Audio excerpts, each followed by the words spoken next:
Okay, good afternoon, everyone. Today is a wonderful day. It's a day where dreams are realized. It's a day where dreams and connections will be made. And we are just so grateful. I am Antoinette Emmanuel, niece of Professor Opal Palmer ADISA, and I'll be your host for this afternoon. Please let us give another round of applause to Mr. Job Clark, adjunct accompanist at the Edna College of Visual Arts. Today is a day of celebration. Let's raise our hands in celebration. This is how people who are mute, this is how they celebrate. So we celebrate with Opal today. And we are going to invite her now, the host and founder of ADISA Ancestry Artist Residency, the dreamer. Come and tell the people all about it. Good afternoon and welcome. And I just want to say today has been a very interesting day in terms of very messages. It's been a very interesting day, and people getting lost and rain and people ill and all of that kind of stuff. But I'm so very glad you're all here to help me celebrate what has really been a 20-year dream. And that feels very good to me. And so I want to welcome you and thank you. I want to thank my gorgeous daughter, Shola Adisa Farrar, who is there, who is here celebrating with me, and who knows, because she has been to some of the residencies that I've been to, who knows what this means to me. And I want to back up. This is my niece, who is like a daughter, and this is a very difficult day for her, and I really want to honor and respect her because last night her mother died, Auntie Lynn. And so for her to be here to support me means a lot, and her children, and I want to thank them and I want to honor them. And I knew your and loved your mother, Auntie Lynn, and so we want to honor her also and give her safe passage to the ancestor. And in fact, it's probably the right thing, because we're talking about ancestry, and I'll talk a little bit about that. I am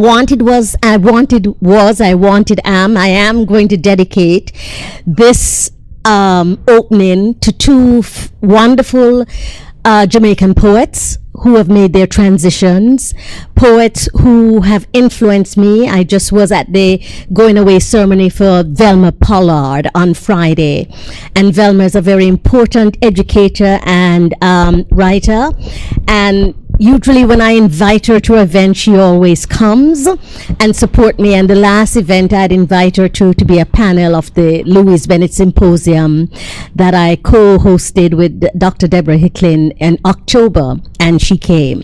And so I want to start by reading one of Velma's poem and offering her up to the ancestor as she makes that voyage.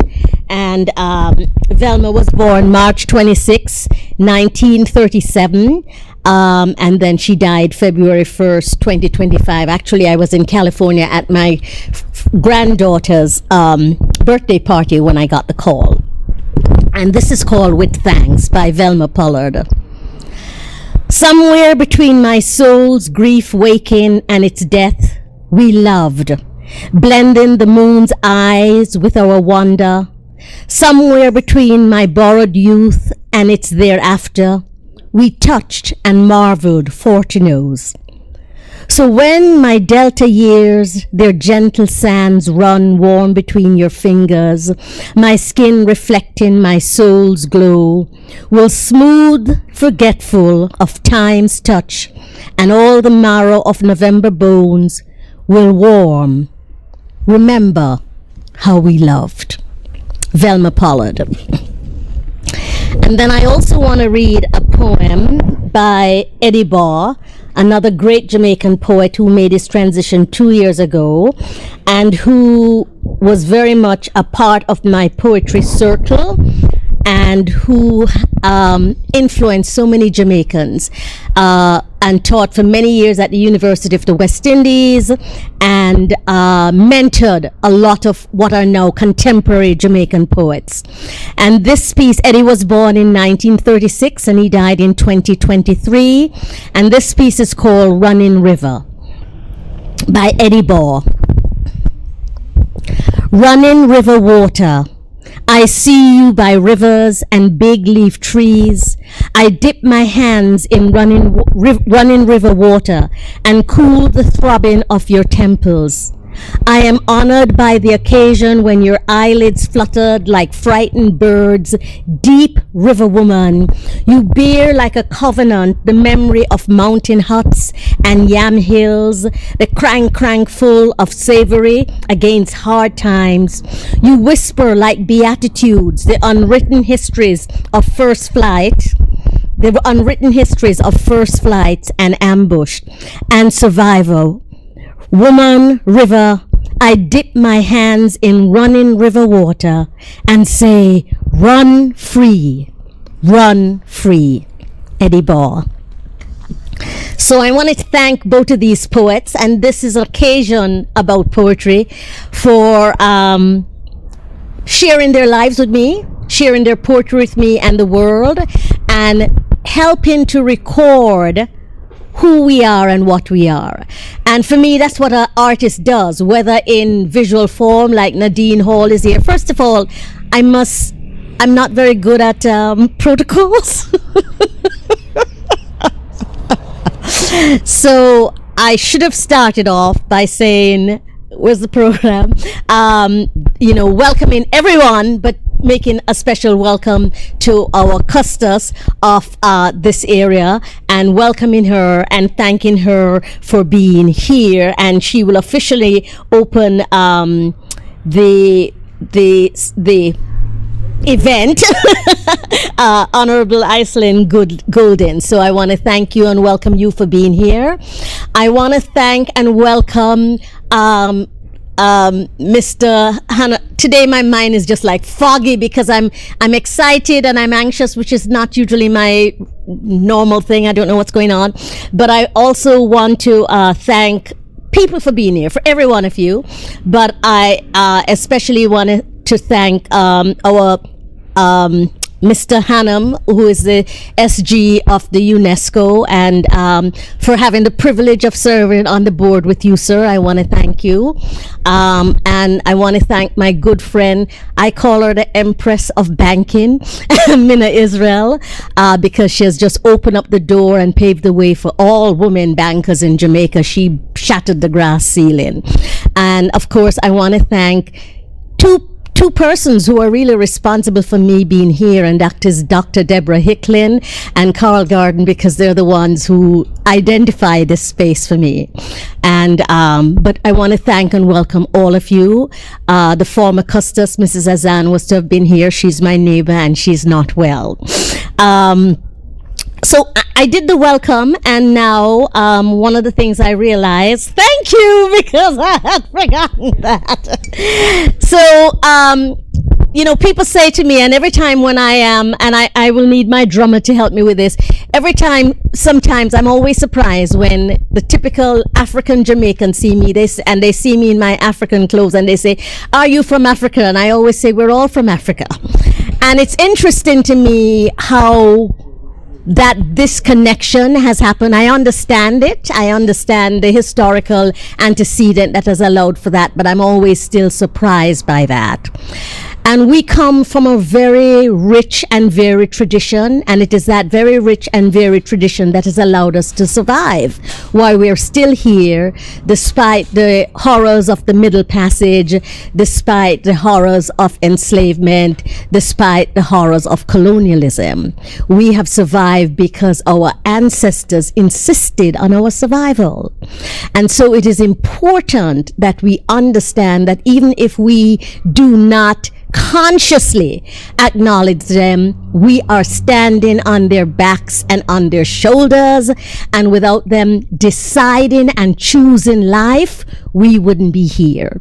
And that is why I identify this place as ADISA Ancestry Artist Residency because I know that it is my mother and my grandmother and the great-grandmothers and great-grandfathers whose names I don't know and whose homage, physical home place in Africa I don't specifically know. I've done my DNA, so I know Cameroon and Nigeria. But it behooves us, I think, as a people to really understand that ancestry is important, and without ancestry, none of us are going to move forward. And so in the African tradition, a ceremony starts with our wonderful drummer, and Job started our ceremony. And I used to see people do this when I was a child, and I sometimes still see Jamaican men at the bars or at the corner do this, and I'm not sure they understand or remember why they're doing it. They pour libation before they drink anything, before they, my dear Antoinette, come over here for me, please, before they, imbued or that, they pour libation to say, I give thanks. And so, you're going to hold that, and I'm going to pour libation for our ancestors. And this has nothing to do with religion. It has to do with homage. It has to do with lineage. It has to do with memory. It has to do with respect. And I respect and pay homage to my maternal ancestors. I respect and pay homage to my paternal ancestors. I respect and pay homage to all of the people who are not related to me by blood, but who sacrifice, whether it is Nanny and Marcus Garvey and Paul Bogle, whose sacrifice is allowing me to stand here and to make a dream a reality. And so I'm going to invite Mr. Job to just open up the space a little bit more for us, and for each of us to think about all of those people. It takes 4 generations to make one of us. I don't know if you understand that. And I want you to just take 30 seconds to reflect on your ancestry, who they are. Those people, some of them were good and some of them not so good. But without them, you wouldn't be here. So just take a little moment, internalize, think about your mother, your father, your grandfather, your grandmother, your grand aunt, your grand uncle, all of the people who said yes to life. And that's what we're saying today. Yes to life. And I say Ashe, which is a Yoruba word, which means, it all is. Let's bring it together. Ashe, Ashe, Asheo.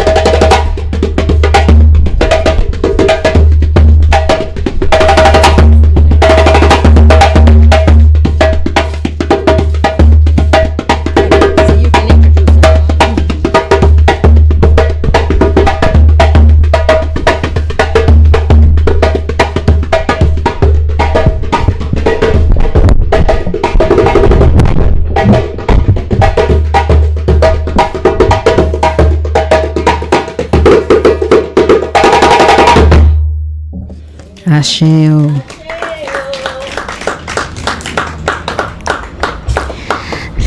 So Auntie just referred to Dr. Deborah Hickling Gordon. Everything comes together so perfect. I thank you.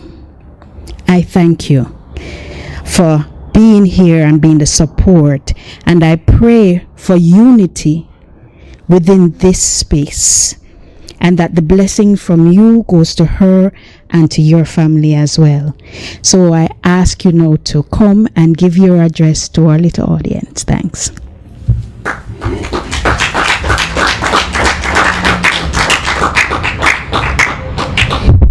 Good afternoon, family.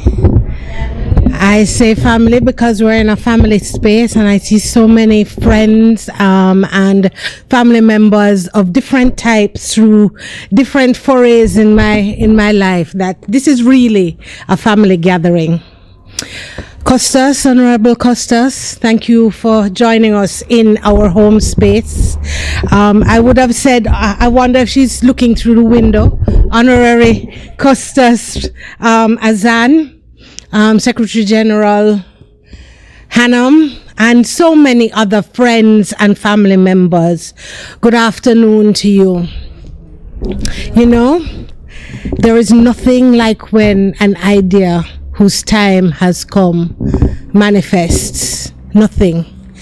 And there's nothing like when individual spirits come together and the universe conspires to make things happen.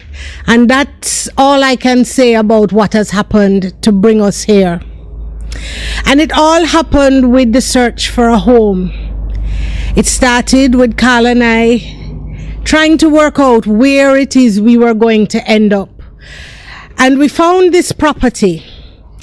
And while we were here, there were 2 buildings on the property, and we said we wanted the right person.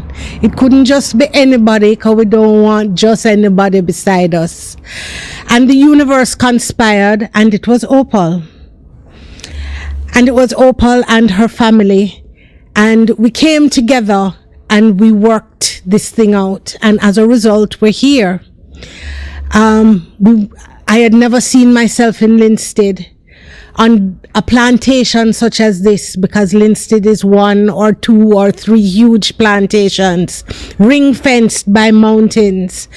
And all of the things that conspired to bring us here, we knew that it could only be ancestors, and it could only be the universe that worked its magic to bring us here. And so I want to acknowledge that. Another thing I want to acknowledge, and I'm not sure that Opal knows this, as a student of cultural studies, we have to look into many of the various cosmologies that exist around the world, and the Yoruba cosmology is one that intrigues me greatly. And the colors that Opal has chosen for her ancestry home are yellow and blue.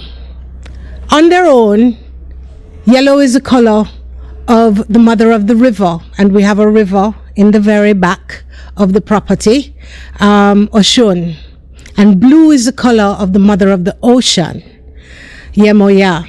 But what Opal may not know is that when you put yellow and blue together in the Orisha pantheon, both colors are the color of the Orisha Ajay, and Ajay is the Orisha of wealth.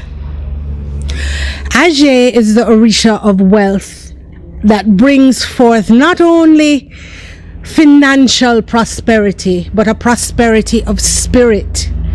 And certainly we know that a prosperity of spirit lives here.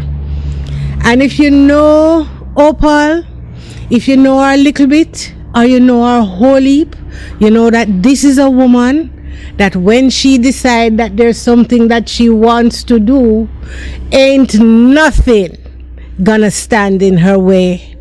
And I have watched her work. And she start little, and she go round, and she come round, and if it is the painting or the grill work or the sign work or whatever it is, every day she's out here with the gentlemen working, making these things happen. Opal is family. Opal has become family because we've had to depend on each other for many different things. And it opens up a sense of community. This particular ancestry residency for artists also has one more kind of set of significance that I want to talk about, and that is opening up your family to ensure that we can grow the creative space.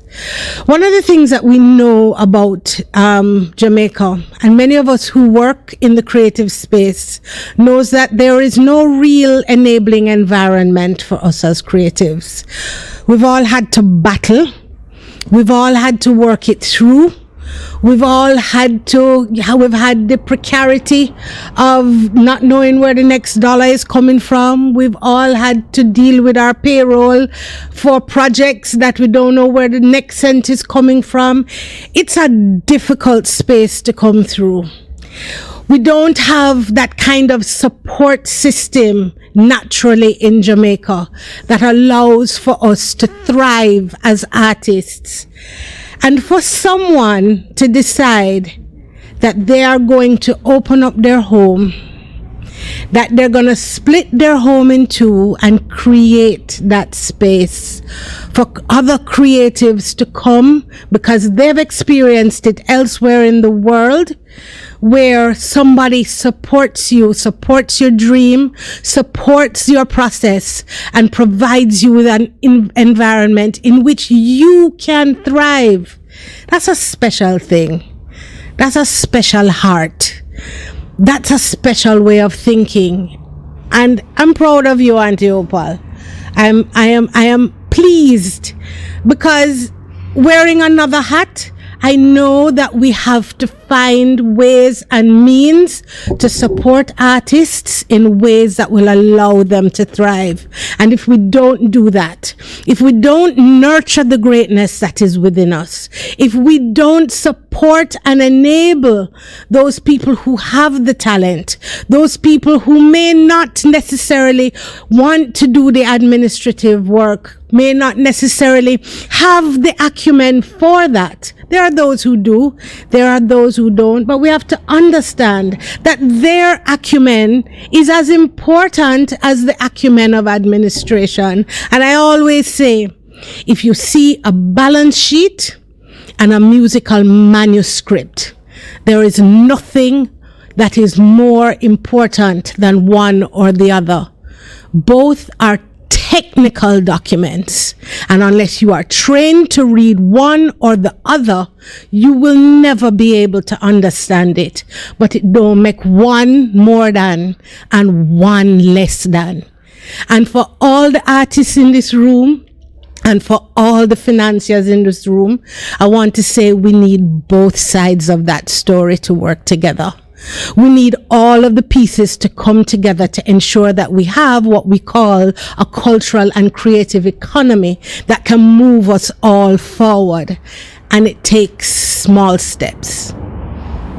It starts with small steps. And that's what this is. And it's not so small, because I know the investment of time that has been made into this, and I know the investment of money that has been made into it, and both the effort and the time and the love, when all the pieces come together, there is nothing like an idea whose time has come. Thank you very much, ladies and gentlemen. Hello, everybody.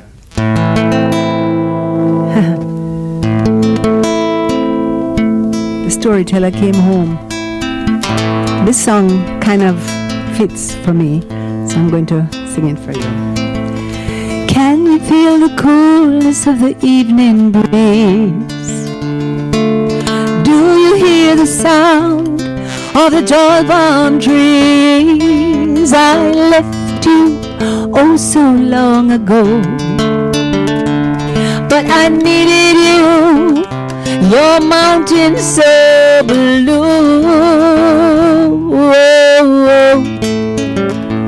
Sweet Jamaica, oh, oh. I love you so, don't you know, my sweet Jamaica. You don't know how I needed thee. All of my desires, now I'm free. Oh, looking out at your warm blue sea. 'Cause then I know that you're a part of me. Oh, oh. Sweet Jamaica, oh,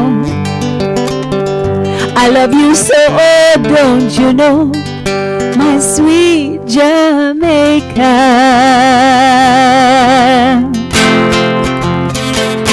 Oh no, you never left my mind. How could I have been so blind? Well, alright, Jamrock, it's all up to you. Show the world just what you can do. Time to bring it all together as one. Ring the alarm and show you are strong. Sweet Jamaica, sweet as can be. Your people, your music, and all that you see. Enough respect from Spain to Japan, all because our wee little island. Oh, can you feel the coolness of the evening breeze? Do you hear the sound of the toy palm trees? I left you oh so long ago, but I needed you. Your mountain so blue. Sweet Jamaica, oh, I love you so, oh, don't you know? You're my sweet Jamaica. Oh.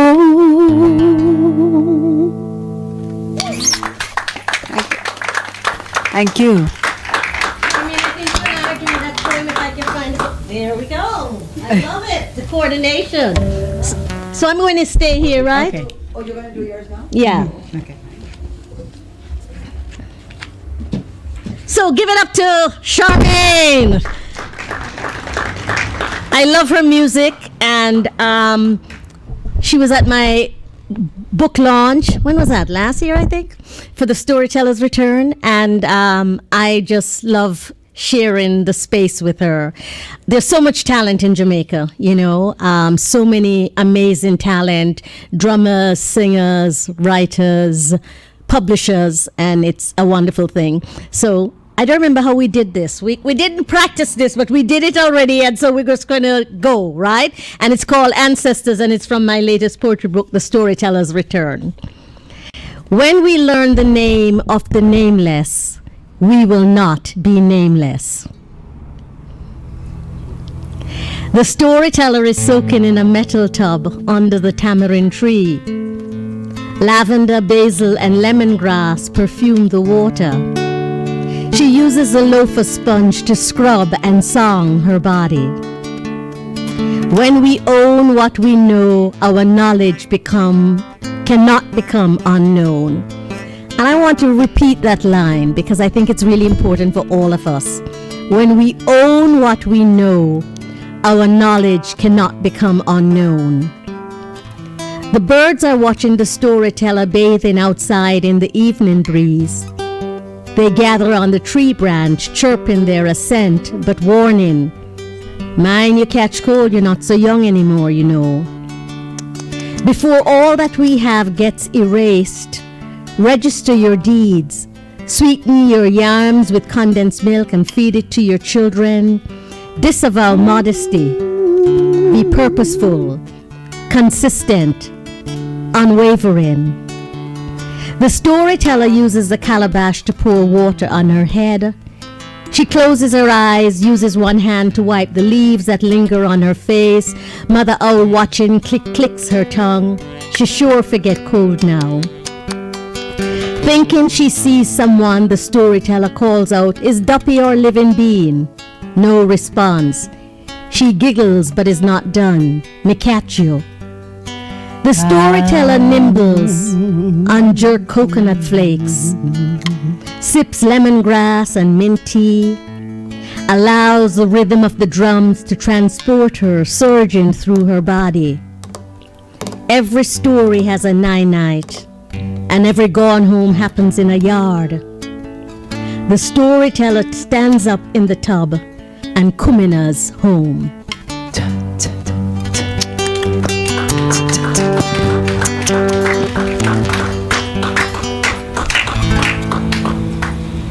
Come on, little better than that. Thank you. So we now invite the Honorable Iselin Golding, Custos of St. Catherine, to come and bring greetings. Good afternoon, everyone. I do not have talent like Dr. Hickling Gordon.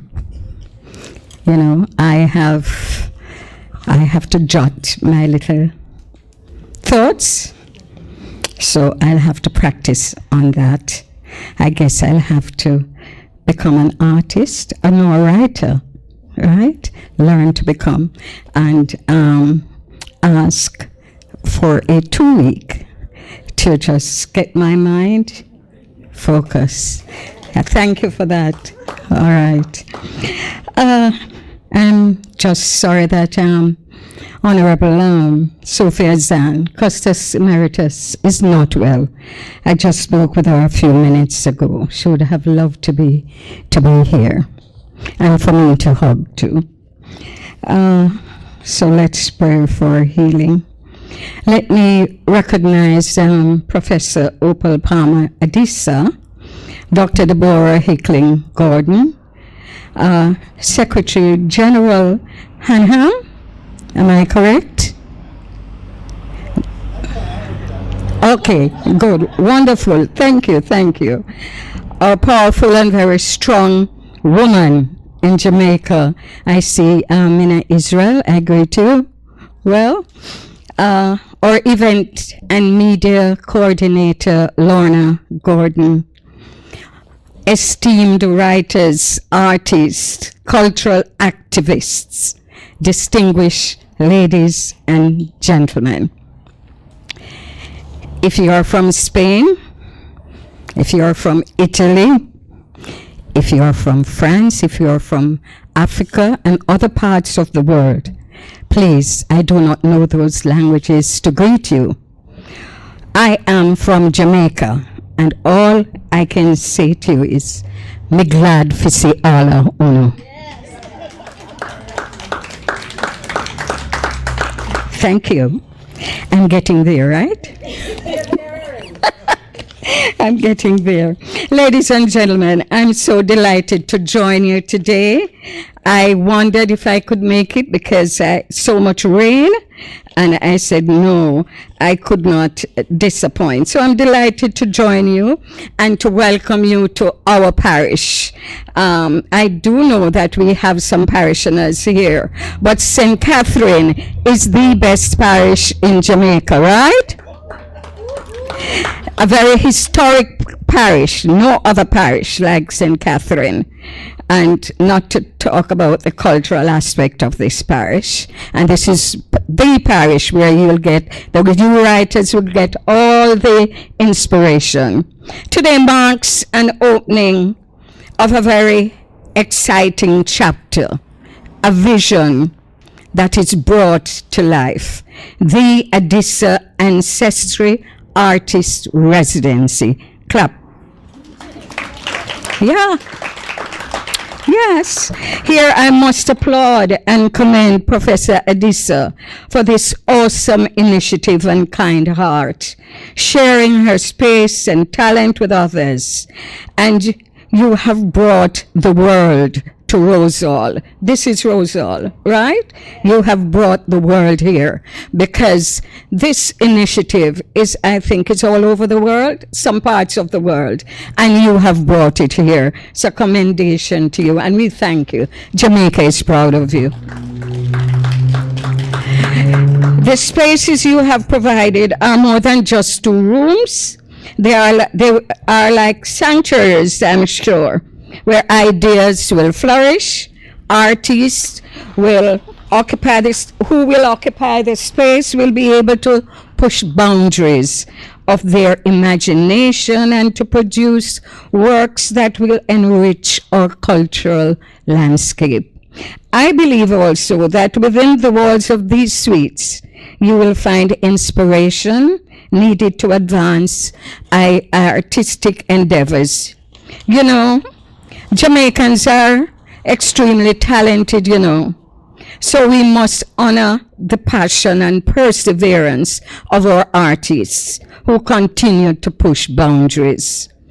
I encourage the artists also to make use of this residency, as art is never finished, as It has endless pursuit of perfection and the ever-evolving journey of creativity in the world of art. Thank you so much for inviting me to witness this wonderful act of giving.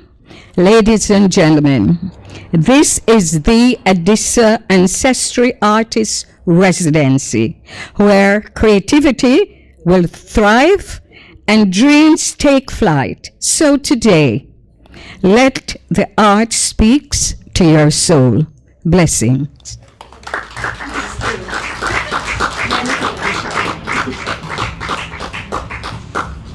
So we are going to officially open the residency here, and we ask Honorable Golden to stay, and she and Professor Opola Adisa will do the ribbon cutting. Both of you beside each other. So we, Yes. We'll stand up. and then, no, both of us. It's your little something. It's her little something.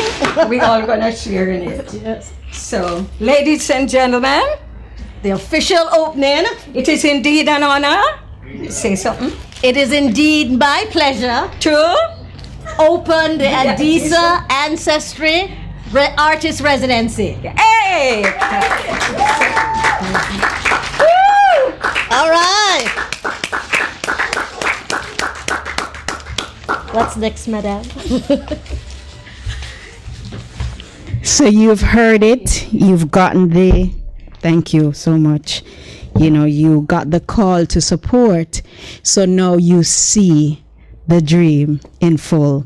So Shola Adisa will Let me Pro- just say a little provide- something which I forgot to say at the say, beginning. all right, sure, go right ahead.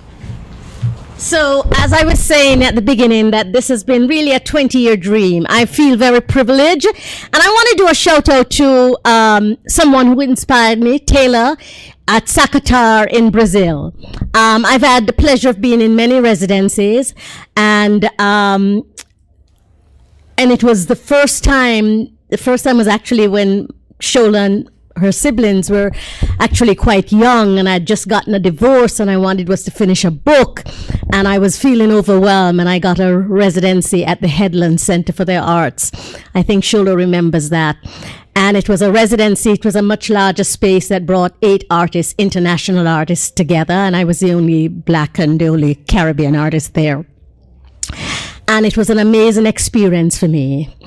And since then, I've had other residencies in Brazil, Sacatar, and Taylor, who sent me a message. I really want to thank him because I've had many conversations with him. And just last year, they invited me back for a 1-month residency.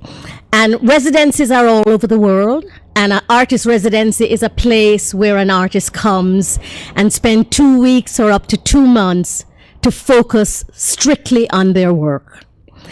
And it has been an amazing experience for me, whether it was in Brazil or in Egypt or in North Carolina or any of those places where I've had residency, to one, be in a community with other artists, because that in of itself, the dialogue that happens with other artists is just very stimulating, and to have that space and that time.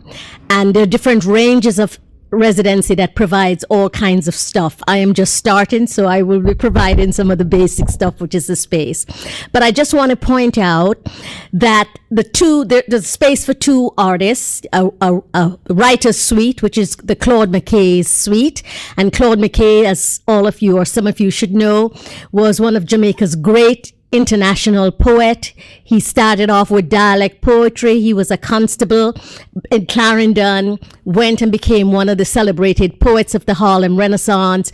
Winston Churchill used his sonnet, "If we must die, let us not die in hunger," as a stimulation for the British poet. And he wrote that as a motivation for Black people to rise up. Right? So there's the Louise Bennett suite, which is the suite for the writers.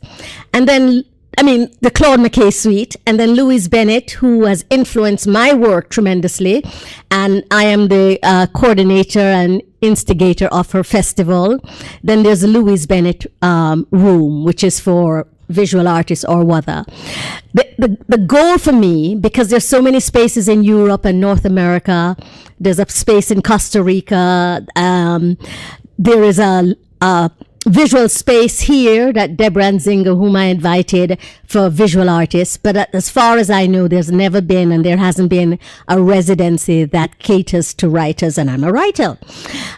So this has been a 20-year dream, and I kept thinking I couldn't make it happen because the other residencies had endowment, which I don't have, and they had a lot more space, so most of them accommodate 4 to 8 artists. But then I realized, you need to pass it forward, and you need to start with what you have, and it will grow. You just need to start.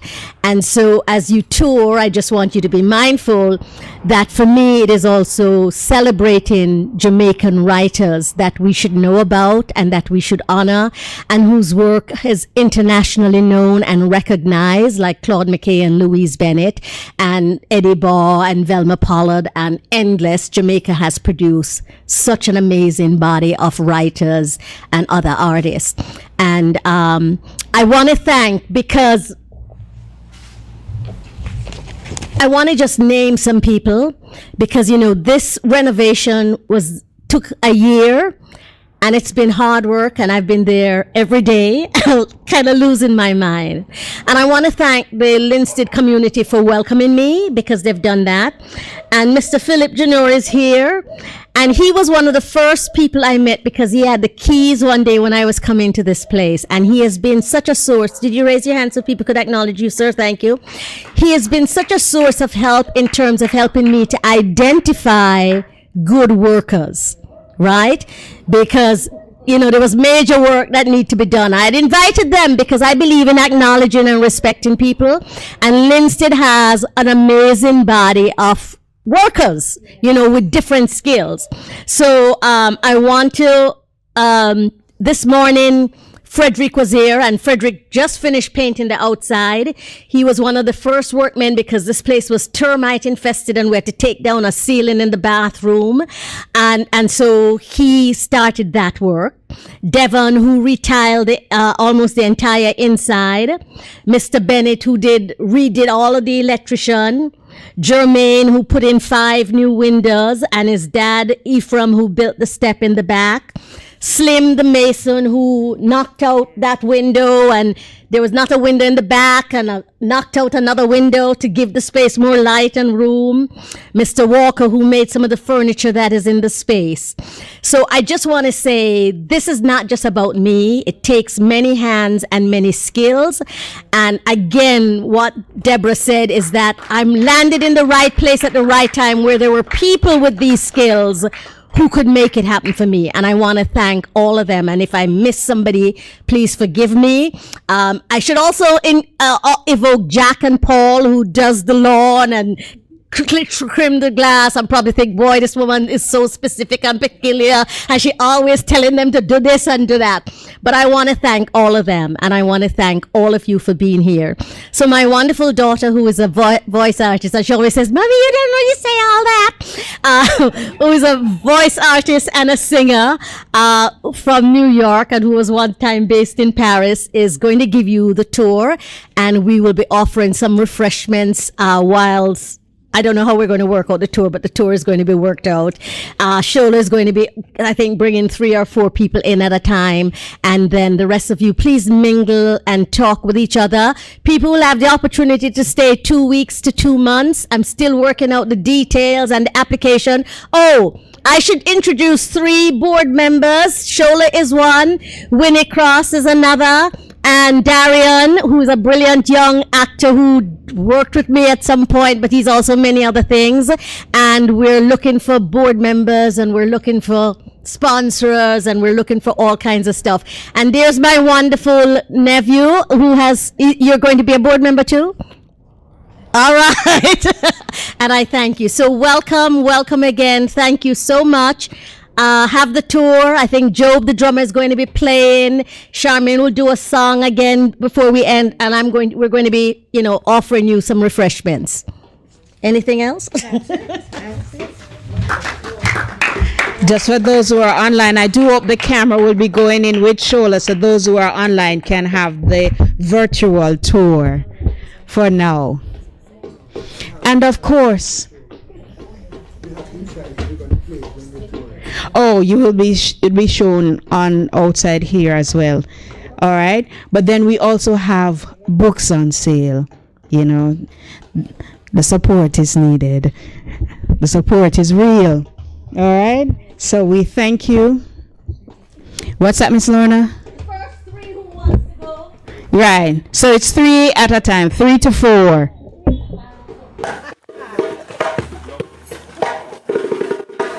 Step here.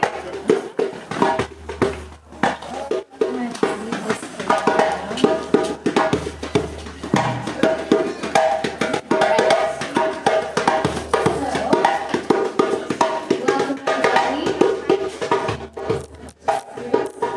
One more person. Who is everybody? I think, yeah, Mina was on her way. I don't know. Alright, somebody's just coming. So this. Oh, yeah, they're coming. All right. Okay. So this is the living room space. Most of it is custom furniture by the artist that she mentioned, and various visual artists whose work is here, including my mom, who will probably see the photographs. You can keep all your shoes. So this is a space where the artists can get together, communal space, eat and all of that. We will go this way and then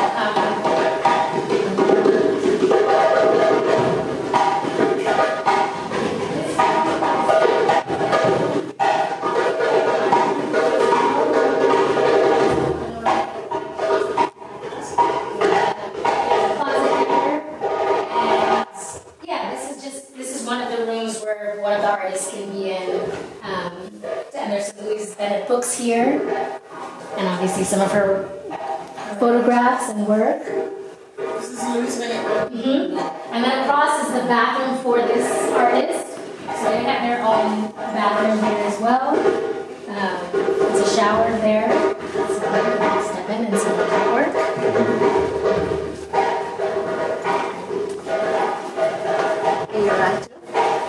This room here, you can step in if you want to. This is the writer's workspace and the library. So this is where the writer can work. The writer will be in the Claude McKay room, but this is where their workspace is. It faces out to the garden, which I will lead you guys out at. And this is part of the library, which has tons of books that we need to kind of organize, but this would be mostly the space for the writer to work. And so again, this is all new carpet, like tile and things like that. Smells very fresh. This is the Claude McKay room. This has the bachelor suite. I've been staying here for the last 2 days to test it out. There was no window here, so that window got opened up. This window too. This was completely open when she got the property. So it's just closed. And then there's also a closet there. All of the rooms have the ceiling fans, so you can get some air. So this is the Claude McKay room. And so this is typically going to be for the writer, and then they'll be able to use this workspace. Whereas the Louise Bennett room might be for a visual artist or something else, and they'll use the bathroom. Yes? All right.